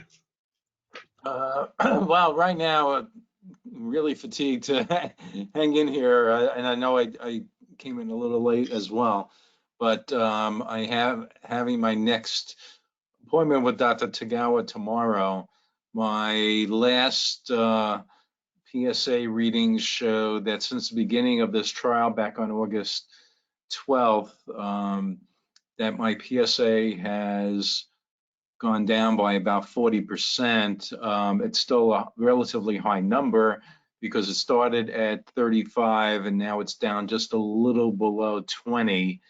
I expect I will have some additional blood work tomorrow. I continue on Xtandi on a daily basis, 4 pills once a day. I did have the Keytruda a little less than 2 weeks ago. It was kind of interesting that within about 2 hours of having the Keytruda infusion, I caught a cold. for lack of a better word. And it has continued for almost 2 weeks. I went to my primary care doctor this morning just to make sure. And they said, well, there's a lot of viruses going on out there, and that it may not really be specifically relating to the Keytruda, but I should go on to a daily pill of like a Zyrtec type, where I may really just be suffering from allergies. So I did start back on that. And that's pretty much where I'm at this point. So I'm just looking at my notes, Carl, and your PSA was at 28, I thought, when you started the actinium. That was down from 35 a couple of weeks earlier. Is that right? Right. Yes. And then the next PSA was down to a little under 20, 19 point something. Right. So really, from the time that you started the treatment, you've gone from 28 down to 20. Well, the treatments were started as of August 18th or August 12th. No, August 12th. Right. Yeah. And at that point, I thought it was 35. So. You could be right. My notes say 28. You were 35. You came down from 35 down to 28 right before you started the treatment. But you can check. But whatever it is, I mean, you've certainly got a bump, and now you're doing another round of Keytruda. But this second round of Keytruda has not resulted in the cytokine storm, right? Correct. Just a cold. No, Yeah. I don't mean to belittle it, but thank God nothing worse than a cold. Correct. Which is good. Yeah. And, one of the reasons you may be so fatigued is also from the enzalutamide. Because we know that's what it does to you. Yes. Are you walking? It's difficult. It is difficult. I try my best. In my neighborhood, the main street is a little less than a mile around, and I try my best to do that mile. But as I go about 3/4 around, it becomes more difficult for me to even finish it. But I do finish it because I have to get back to my house. Well, that's a good thing. It's a good incentive. Yes, it's a good incentive. We don't want to send out the fire department to bring you home. Now, how often are you doing that? I guess 4 days out of 7. Okay, good man. Good man. I mean, stick with it, because if you weren't doing that, my guess is you'd feel even worse. And if you can ramp it up, you'll ramp it up. Let me throw it out to everybody and anybody for comments. Hey, Carl. Yes. You're going in the right direction. It definitely looks like that. So we'll just have to see how all this plays out. How about some weight-bearing exercises? Walking is good, but a little bit of pressure to keep those bones intact would be really helpful at this time. If you can do it to whatever degree, 5 pounds, 10 pounds. Yeah, it seems every time that I try to do any kind of weight, and then within the next day or two, I feel a more long-term effect of having pain. And I've unfortunately, I guess, stayed away from that stuff. And I haven't been back at the gym, because each time I went to the gym, like was on the elliptical, but that was a number of weeks ago. And then I felt the effects, and I didn't do anything heavy per se or anything real long term, 15 minutes on an elliptical. And then I was feeling more fatigued for several weeks from that point. But that's aerobic exercise primarily, not weight bearing. Right. Yeah, I do have dumbbells at home, and I have tried some of them, but not consistently. Yeah. Got to protect those bones as best you can. How about trying the resistance bands that you can use, and you can start with a very light level because they have different grades, and that if it bothers you after 10 minutes, well, you haven't made the trip to the gym because you did it at home. That's a good point. Thanks.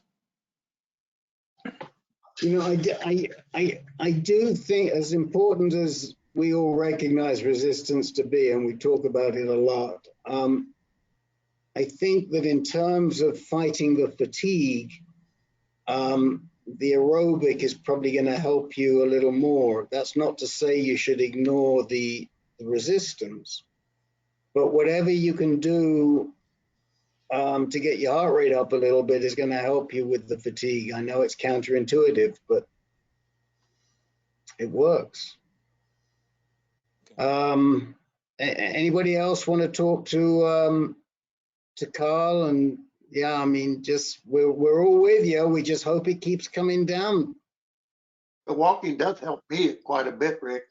I think, you know, I don't want to do it, but I go do it and I feel a lot better afterwards. Like you say, it is counterintuitive, but you got to do it. I think Carl knows that, and I think it's a slightly different issue when you're on the drugs that he's on right now, this immunotherapy. But I mean, I'll also say to you, Carl, that you know, if and when you do chemo, again, the walking during chemo is just huge, huge.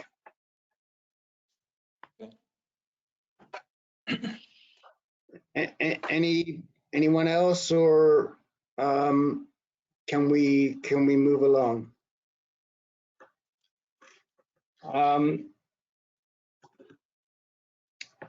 Paul Frieda, did you had something today, did you not? Yes, just briefly. About 3 years ago, my prostate CT scans showed that over a period of about 3 years, the spot on my pancreas had increased quite a bit. And so the last few years I've been getting MRIs every September, and I just had my most recent one. And the good news is the spot has remained the same size at 9 millimeters. So it looks like I'm okay right now.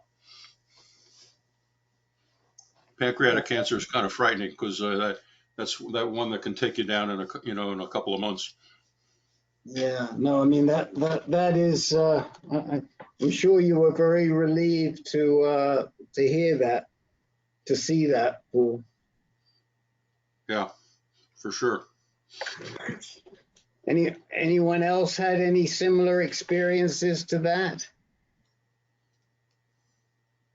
I haven't, but I'm just curious. Is there a possibility they can biopsy that spot, or is it too small? Well, in the first year, he did a procedure. You know, he put me under. I went to sleep, and he went in to look at the spot. And he said when he got there, there wasn't anything that he could find that was, that was either operable or that was troublesome in any way. And he said every year you need an MRI. And I said to him, well, prostate cancer takes you down so quickly. Was safe to wait a year? And he said, yeah. He says that should be fine. And so I'm, so far I've, trusted him. And he's at Boca Raton Regional Medical Center, and so that's an additional worry that that I have another year before I have to do it again. The MRI, it takes a lot of patience for me because it's not easy to be under there for an hour, but that's what you have to do. Yeah, I think you've heard me tell you that I had a spot on my kidney that they followed for 4 or 5 years, and it grew and it grew, and then it turned around and got smaller and smaller. Is that right? It reversed. That's amazing. I have 2 spots on my kidneys. One of them is more than an inch large. It's like I think it's like 3 centimeters or something like that. 2.5 centimeters is an inch, and but none of the doctors seem to think that I have to worry about it. So Yeah, well, that's about the largest mine got, and it got smaller, but mine saved my life because I had a doctor, GP, who didn't believe in PSA testing, and the urologist insisted on testing. And I think if he hadn't have tested, I might not be here today. So I was very fortunate. So I'm very grateful to my kidney spot. yeah, right. All right. Anyone else or comments on this issue?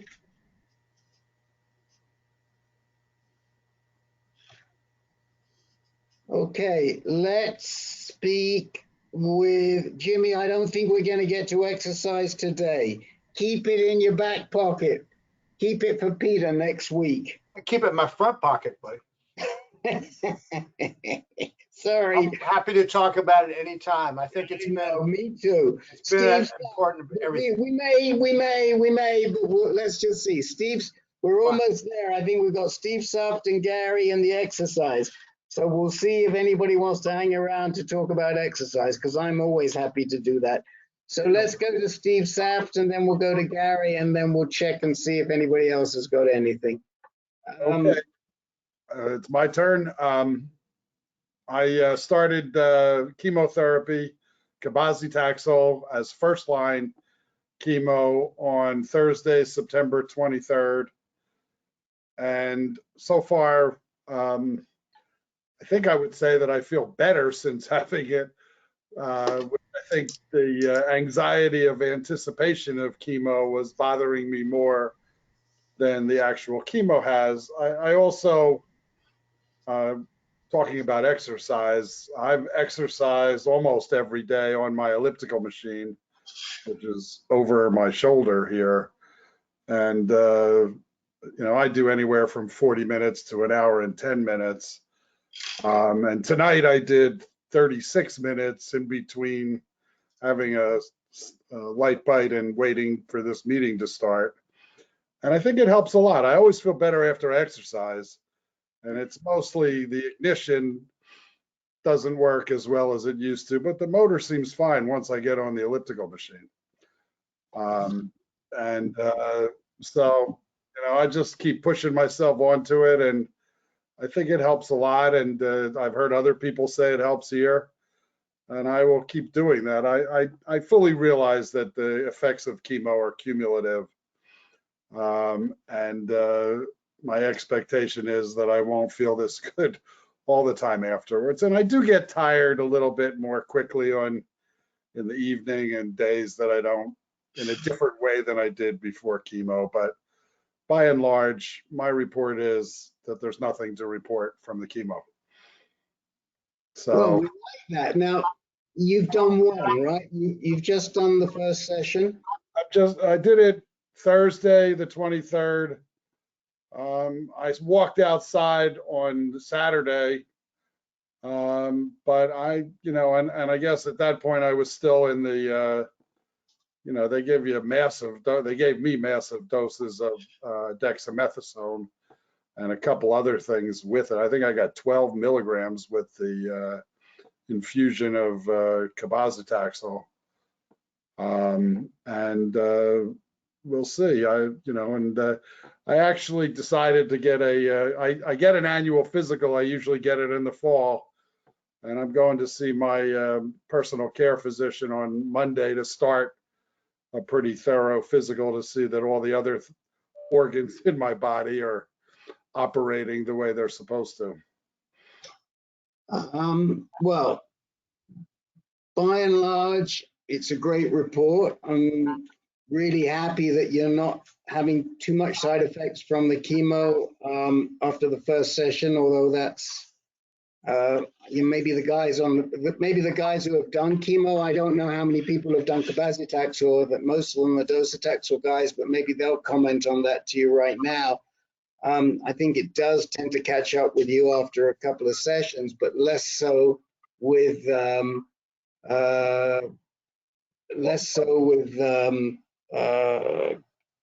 cabazitaxel than with docetaxel. Anybody? One other thing I wanted to mention is that he put me on a daily dose of 10 milligrams of prednisone. So I kind of don't know why he did that. I read that it's part of the treatment and it does have some beneficial effects. I when I was doing the clinical trial and they were giving me dexamethasone with that made me crazy for a while, or maybe it was the combination of those two things I didn't like at all. And I asked them to take away the dexamethasone and I felt better after that. By and large, again, also I did a Prolon fast mimicking diet 2 days before, day of, and 1 day after. So that's something else that I think you guys referred me to a video by Tanya Dorf, or talked about it on one of these things, and I watched the whole thing and read about it. Yeah. And I don't know if that helped or not yet, but time will tell. I go back October 14th for dose number 2. Yeah, some docs give prednisone and others don't. I don't know what the reasoning is, but I mean, for example, Herb or Jimmy or others who have done docetaxel. Carlos, did any of you get daily prednisone? Yeah, actually I did. They put me on dexamethasone. I actually did not end up taking it because 4 milligram dose, 12 milligrams is huge. 4 milligrams is a big dose if you want to compare it to prednisone or other steroids. But I didn't sleep. I took that middle of the afternoon, and 4 in the morning I was still going away. I had a doctor's appointment that day, and she said to my wife, "Don't bring him back when he's on dexamethasone." I guess I was just shattering away. So I think everybody's a little bit different now. Maybe you acclimate a little bit more to it with time, but that was my experience. Did you get daily prednisone, Carlos? I did not. This is the first time I've actually heard that being daily dose. But I heard. And when I see him before the next chemo, I'll ask him why. I just didn't really feel like bothering him for such a small question at the moment. He didn't tell me. I just got the prescription, picked it up, and I've been taking it. So since I got it, I usually ask, but this time I'll just wait till the 14th.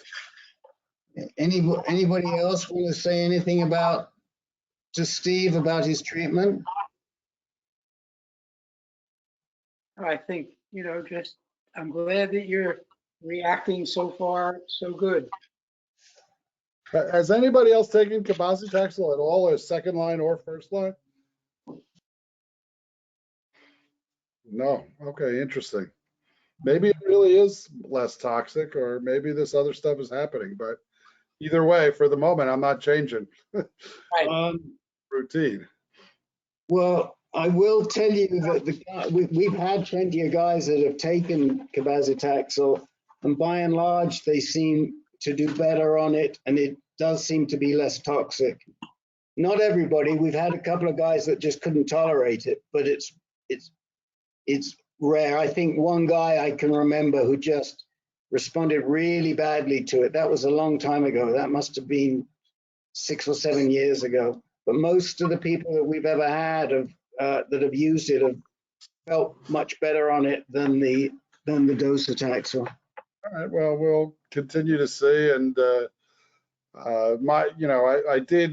they did give me a PSA test right before it, and it was 2 points lower than the one that I had taken on September 9th. So September 9th to September 23rd, I went from 119 to 117 with the same lab at the same time of the day. So I consider that stable. For me, at the moment, stable is good, but going lower next time would be even better if we get that result. Well, and so the next time they're going to test your PSA will be before you do the second dose, right? I don't know. I assume so, but I'm not 100% sure they'll test me every 3 weeks. We'll see. Okay. My alkaline phosphatase was over 300, which is the highest. Well, it's not the highest it ever was, but it's higher than it usually is. They don't do LDH on these interim ones. So when I go for the physical, I'll probably get all those things done anyway. So Right. it'll be overkill with testing, but I'll see a lot of it. But, clearly, all my kidney functions, everything else was just fine. But alkaline ALP is often an indication, from what I understand, of cancerous growth, and it continues to rise. Well, ALP phos can be high for two reasons. One, for cancerous growth, you're right, and the other because the cancer is dying off. Okay, I'll take door number 2. Right, so exactly. So it's not so much when the last time you had it measured, because you hadn't had any key, but if it continues to go higher, it could be reflecting that the cells are dying, because it's really measuring, as I understand it, and Carlos will correct me, but it's really measuring the activity in the bone, and it can't really define if the activity is coming from the cells dying or the cells growing. Well, in addition, I did get Xgeva a week later because I'm now going to get Xgeva every 28 days when I go for Degarelix injection. Okay. And I was glad really not to get them all, the chemo and all that stuff at the same day. In addition, I go back 24 hours later, not for Neulasta, but some generic version of it, that injection that they gave me. Begins with a P. I can't remember exactly what it is, but it's supposed to be the same thing. They didn't give me the thing on my arm because I guess insurance turned it down, they told me. I asked for that. So, I mean, he went to bat and got me the cabazitaxel as first-line treatment, so I was happy with that. Okay. All right, let's finish off with Gary. Well, we won't finish off, but certainly Gary is the last person that I have on my list. Gary, what's up? Hi, Rick. I've got an appointment with my GU Medonc tomorrow, actually with his PA. But I had asked so that my test results could be ready. I had asked if he would add a testosterone test to my orders because they had not been there, and I had this go around with him the last time. So I got this response on the patient portal that I do not follow testosterone. Just because other doctors get it will not convince me to get it. There are many standards to reduce ordering tests that have no impact on care.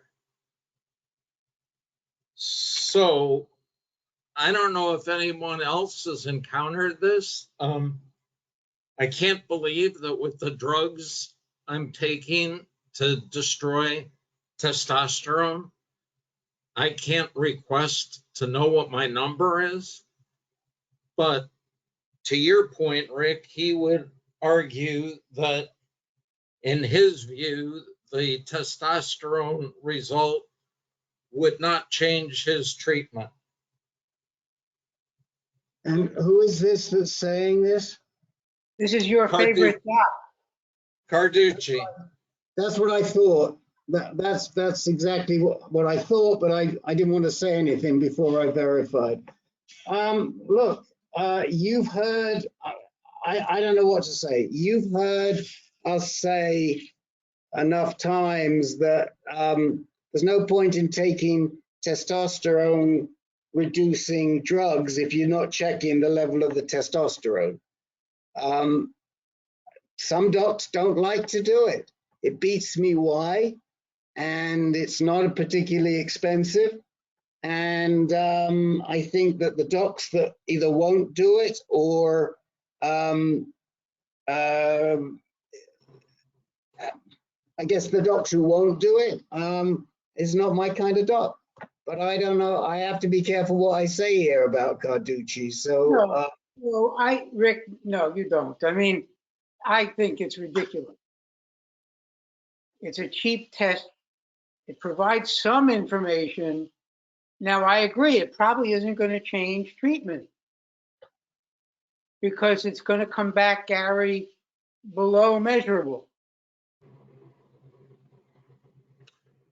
Well, I think I'm just gonna go, I want to know the number. So I'm gonna have to call my primary and ask if I can have that test. You're the patient. How could he say no to you if you want that test to make yourself feel better? It doesn't make I was going to say, you can insist on it. Just tell him you want it. You're willing to pay for it. It won't cost anything. I mean, you can get it at Quest or LabCorp for $30, 25, 30, $40. You don't even need a doctor to prescribe it. I'm going to ask you a really stupid question. If you don't measure testosterone and you're on testosterone suppressing drugs, how do you know that they're working the way they should if you're not measuring your testosterone? So that's my Presumably they're looking at other markers.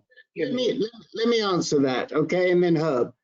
What Carducci would say is if your testosterone is rising, your PSA will rise. As long as your PSA is low, we're not worried that your testosterone is rising. We don't necessarily agree. You know, at the same time, you are less than 0.1. But Herb, go ahead. No, I agree with what you said.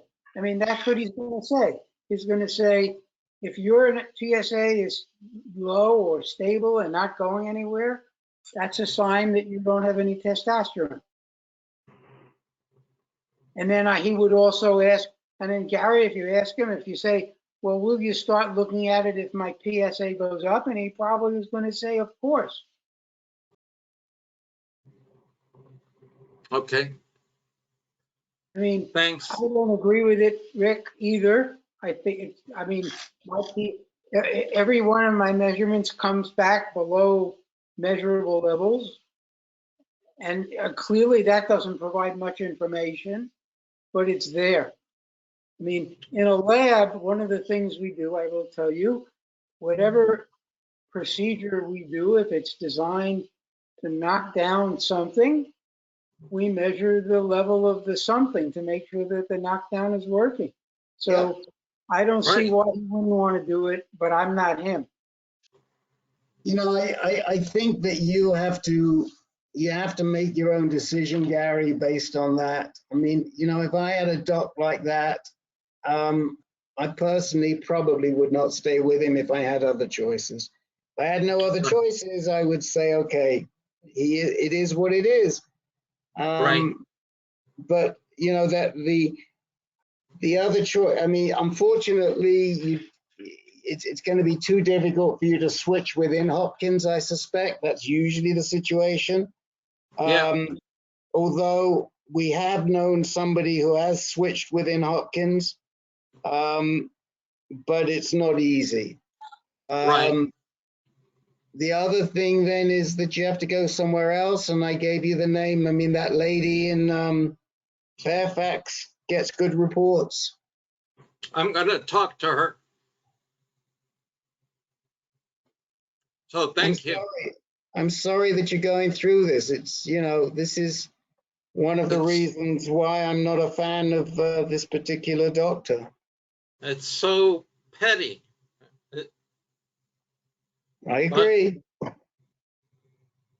I agree. Thank you. I had my ass handed to me by a woman doctor in Chicago for doing that. He let me have it big time. I will say nothing more. You'd like that, Rick. It's unbelievable. Meanwhile, we've had 3 or 4 different people have switched to Dr. Shmulewitz in the last 6 weeks. Unbelievable. And so, yeah, you know, I mean, I don't like it. I just don't like it. So, Where is Dr. Shmulewitz? Chicago. Chicago. So, I think this Jenny Aragon Bung or whatever her last name is might be, I mean, go make an appointment with her, see if you like her. I mean, if you don't like her, you don't have to change, but see, find out. Right. No, I am. Okay. Have we gotten everybody? I know we had somebody who called in late. You're just identified as a caller. You're on the telephone. We didn't get a chance to identify you. If you would like to identify, we'd be happy to hear from you. I know Carlos came in late, so we didn't have a chance to check in with Carlos if he wanted time. Anybody want to? I'll stay as long as it takes. If anybody wants to bring anything up. I'm going to say thank you and good night to everyone. I'm kind of tired and have to shower. Okay. Okay. Bye-bye. Okay. Something All right. was said about taking ibuprofen being bad over the long term. I'm taking a leave now because I've got a bad hip and 2 bad knees. And unless I take it, it's hard to walk well. What was the reasoning why these drugs are not good over the long term? Because they cause major GI issues with GI bleeding and gastric ulcers.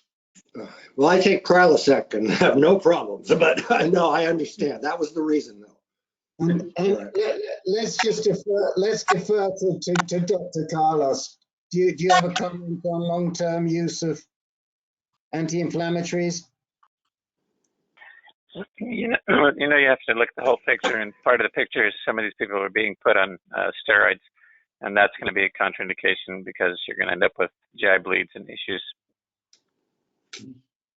Rick, I have a comment on that. It just happened to me within the last couple of weeks.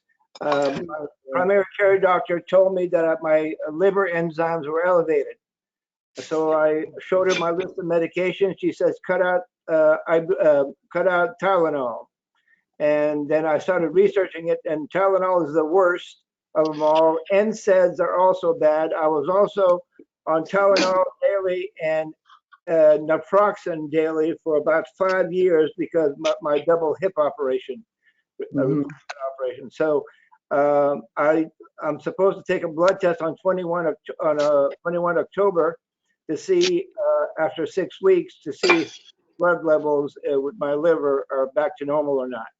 So I've been hit with that exact problem, and it seems like Tylenol is very toxic. So are the NSAIDs. Taken over a long period of time. Just be in pain. So what do you take for pain, Joe? I endure it. I haven't taken a Tylenol in about 3 weeks now, and I don't plan to. I don't know what I'm going to do if I'm hit with some pain that I can't stand. But at least I don't want to take anything until my liver enzyme test comes back in 3 weeks from now.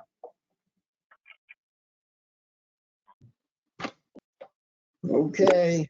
Well, Jeff, we can't give you the medical advice, but you know, Dr. Carlos is he is a physician, so you know, if he has anything to add, if not, I don't know what to say. Well, I do get monthly tests, so I'm still in a good range, but I'll check out. I'll see if my liver or kidney tests are not as good. I can't see what Carlos is showing me. I have no idea. What are you trying to show me there, Carlos? I can write it, but I'll avoid the flack. Let's see if we see it. Oh, okay. No, I already did that. Didn't seem to make a difference. I'm sorry to hear that, because it can make a difference for some people, and so it's worth a try. Increase the dose. That's huge. That's very true. Okay. All right.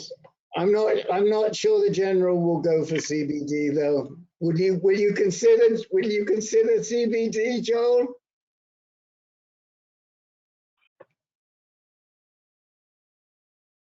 Definitely. Even on next to my condo in South Beach, there's a CBD store about a half a block away. So I intend to frequent that store often if I have to. Okay. Okay. All right. Here's some feedback. Yeah, and Joel, I forgot you went to Los Angeles too for I spoke to Joe, but didn't you go to Los Angeles too for your PSMA scan? No, I actually contacted LA, a guy by the name of Alex, and we talked a couple of times, and he dropped me.